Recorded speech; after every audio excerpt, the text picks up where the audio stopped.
Right, okay, so I'm going to start this video back inside the garage and inside the car. And we're going to tackle the mess that is the wiring. Now, as you can see, it's messy in there. Got wires coming out of the dashboard, out the top of the dash here. Yeah, it's just a mess. So what the goal is I am going to replace the dashboard for like a digital dashboard to go with the ECU. The ECU was sat up where the airbag was. I'm going to move that as well and put the airbag back in there. I had gauges and things in here and no radio, whereas now I'm going to look at putting a radio back in it, only a basic one, because everything should be able to be displayed on the dashboard. Now, what I'm going to do is take the dash out completely, just to give me the space to work on it behind there. I want to keep a completely stock look to the dash, so I need to make sure the glove box and things like that's going to fit. I'm going to have to make up a secondary sort of fuse box, relays, all that kind of stuff. So I have to try and figure out where I'm going to put that and locate that, and obviously get it all to fit. Yeah, and I think it's probably just going to be easier because I'm going to need to wire into the pedals, brake pedal, clutch pedal, stuff like that, for sort of future things on the engine management, traction control and launch control, that kind of stuff. So yeah, but so it's raining outside, so I'm not going to get the car out at the minute because I need to, it's easier just to roll it out, open the doors right up and get the dash out. But for the time being, what I can do is, what I've done is I've made a very rough template of the size of the digital dash that I would like. Now, I don't know if it's going to fit, so I've made this up. I'm going to whip the cluster out and I'm going to see if I can fit it underneath this bezel. See if there's enough room, because if there's not enough room, then I obviously can't have the dash that I'm after. So I could do that while I was in the car. So let's quickly whip that out and see what I've got to work with. Right, there we go. So that's just that popped in there. As you can see, that fits in there really, really tight. Now it will be able to come up a bit because this isn't the shape of the dash. There's like corners are rounded off and things like that, but obviously there's enough room in there. Might need a little bit of trimming at the bottom here just to allow it to tilt a little bit forward more. The screen, you just about see the blue tape at the bottom there, just about. So the screen, obviously the screen's not right at the bottom, it's up a little bit, so that's well within the middle. So yeah, that's good news. Bad news for the wallet, but good news that the dash is going to fit. There's plenty of room behind it for connections and things. There's quite a bit of forward-backwards movement. So yeah, I can get that ordered up, and I'll be able to make it fit. So that's no problem at all. If I just pop that can in off the top there, that's that's so you can see just by fractions. But like I say, the ends are going to be rounded off, so that's fine. So I'll need to make a support bracket to fit in there. But yeah, I'll be able to use that. So that's good news. Right, okay. So now what I think I'll do is I'll wait for the rain to stop, get this pushed out, and then I'll take the dash out. Right, sun's out. Start stripping this thing down. Just push this little beauty forward, create a bit of space on the driveway. Dash is out. You can see here that is my original ECU. So on the old setup, I had the link running the engine.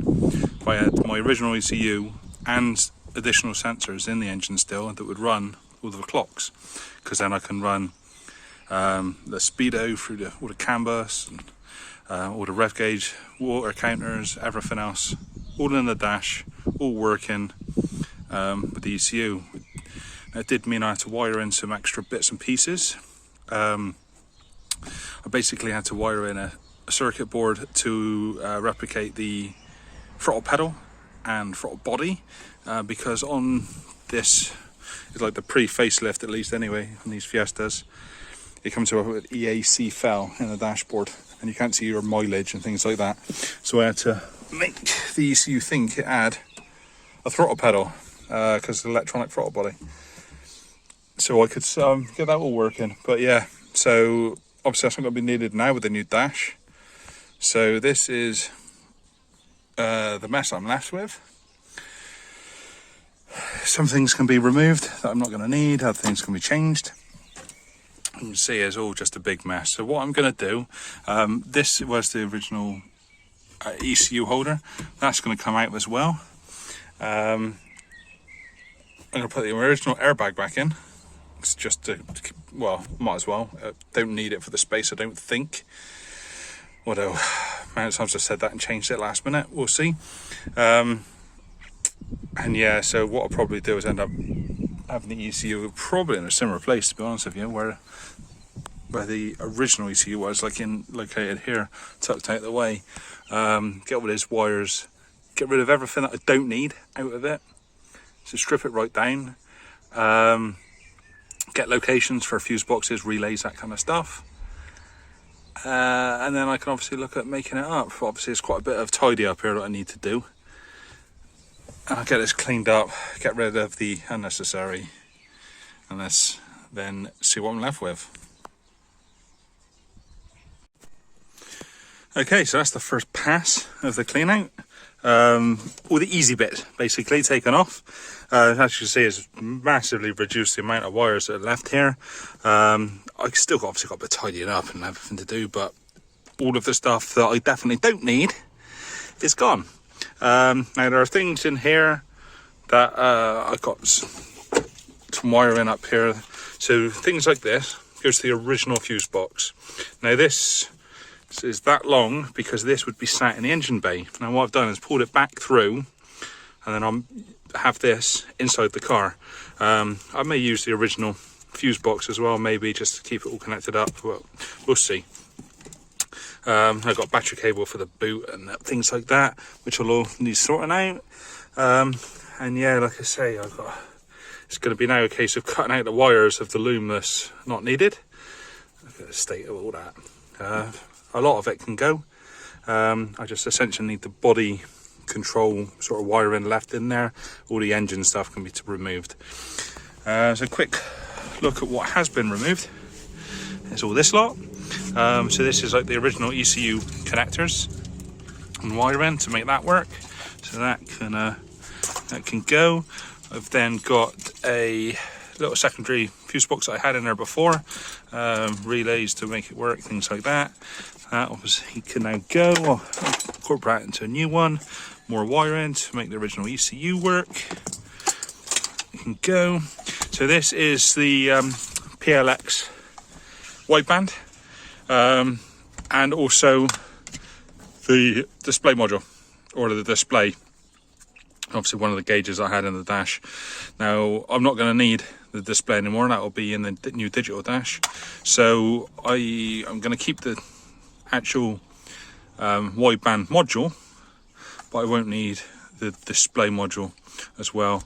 So yeah, I'll just keep this one, and that'll just give my voltage reference to the ECU to know what the wideband is, and all this other stuff is again just to do with the PLX devices, and then the original fuse box that would be sat in the engine bay, which I may use, or I may not, and just make a whole new one.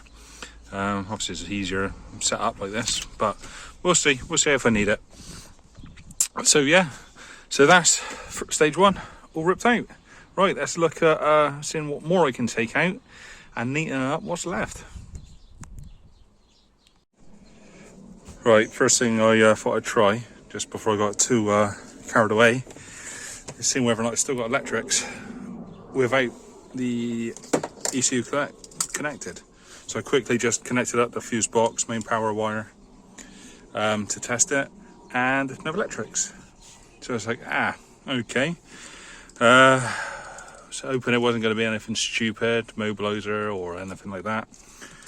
But after going through all of these wires, there are some earth connections somewhere here that are from the PCM, but they also have a couple of strands of wire that go to this unit. So what I did was just, I've cut those out here, earthed them, and I've got electrics back. So nice and simple. And then even with all this disconnected, no ECU obviously in there, I've got all my electric lights, heaters, all that, all the basic stuff, all the body control. So right, okay, so now I know that's going to work. I can go about and cut in all of these wires out. I can cut them out, get rid of them, hopefully get rid of all of it, as far back as they'll go. I'll do one at a time just so it doesn't get too out of hand, just in case anything starts to go a bit skewy. But yeah, right, I'll get to that. Definitely no turning back now. So there's the plug all cut off. I can go outside, we don't need that anymore. So what I've got here are 3 groups of wires. The first group goes into the loom that runs behind the heater matrix. In here are going to be loads of useful wires. Things like there's going to be a brake light switch, throttle, pedal wiring, just all bits and pieces like that. So I'll need to identify these wires, but they will probably come in useful. So I am going to leave them there because there's no point cutting out the loom just to replace the wire again. So they're there to be identified and possibly useful. Then I've got some wires here, which are no clue. So they go into the loom and then go the wrong way. So I'll have to figure out what these wires do as well. Luckily there's not many of those. There's only 4 or 5. So that's no problem. I'm guessing might be things like a reverse light might be in there, or some kind of strange power. But figure those out and either remove them or keep them if we need them. And then lastly, we have a group of wires which all go, there's quite a few here as well, all go into the bottom of the fuse box. So they're going to be, I'm guessing, relay control and all that kind of stuff. So what we'll be doing is removing the fuse box and removing these wires out the back of it, and then it will, well, I might actually use the fuse box maybe if there's enough of them, and I can instead of making a fuse box and relays, I might be able to use some of these fuses, but we'll see how that goes. And yeah, so that'll be a job for tomorrow for me. You'll probably see it very shortly in the video, but starting to get on a bit now, so I'm going to leave it there today. It is looking, well, they say it looks worse before it gets better. It's looking a little bit more organized, although obviously still work to do. These wires here I know I'm definitely keeping, some CAN bus, some grounds, things like that up there. So yeah, it's just these few to sort out, but obviously the bulk of it is gone and it's looking a little bit more manageable now. I have also rerouted the wideband down that side, and that will snake in behind the dash to this side as well. So yeah, I'll be back tomorrow and do a bit more. Right, so new day, just starting to strip down this fuse box. Now I did contemplate with the idea of reusing some of this wiring and the fuses and the relays to obviously power up, like repurpose them basically to use for the engine. But what I think I'm probably going to do instead, because I mean I can repurpose it, relabel it and everything else and get them working, but what I think I'm just going to do is remove all the unnecessary stuff from this fuse box and keep it purely as a body unit, body control sort of fuse box. And if I want to add in things later on into the cabin, I don't know what, maybe gauges, but I'm trying to avoid them, then I can add it into this fuse box, and then I'll keep the engine fuses, relays, all completely separate, because then if I want to upgrade the engine later on, maybe go to PDM or something like that, then obviously I haven't got to go back into here to sort out all the wiring again. So yeah, so although I think it would be, obviously it would be neater having it all just in the one fuse box. Well, it wouldn't be one, it would still be multiple. Yeah, I can scrap that idea and just rip them all out. So yeah, alright, I'm gonna get finishing that up.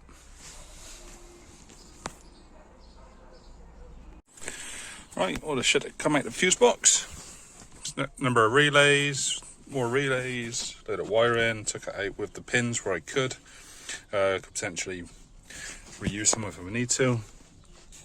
Some of the relays I have left in, or the base of it, only because they are wires here that are wired into the main sort of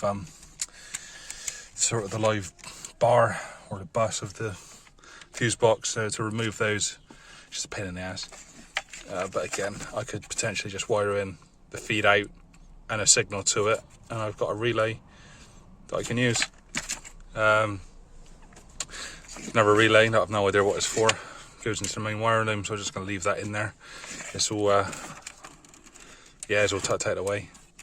So yeah, so that's all stripped down, so I'll get the fuse box back on, get rid of this rubbish on the floor, and then move on to identifying what these wires are. Right, that's all done. All the wire now is all sorted out, taped back up, sort of secured back up.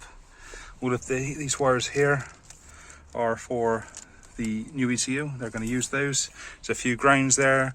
There's things like throttle pedal, I've got a brake switch, clutch switch, fuel pump, CAN bus, all that kind of stuff. And obviously just the main power feed wires that will go to the fuse box. So that is, well, several hours worth of work, 2 days really, to get to this point. But now we're ripped out, back to basics, and now I can build up from here. But I'm going to leave it here on this video. Next video, what we'll be doing is trying to work out what powers and relays I'm going to need to obviously run the car.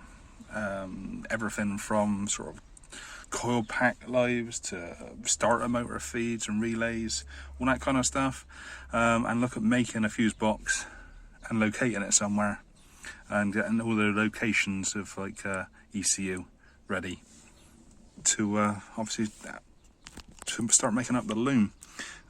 So yeah, that'll be next time. Cheers for watching this time. Obviously nothing too exciting, it's all just boring work this bit, but it's all in the prep work. Take the time on the prep and it makes the building a lot easier. So right, cheers then, see you next time.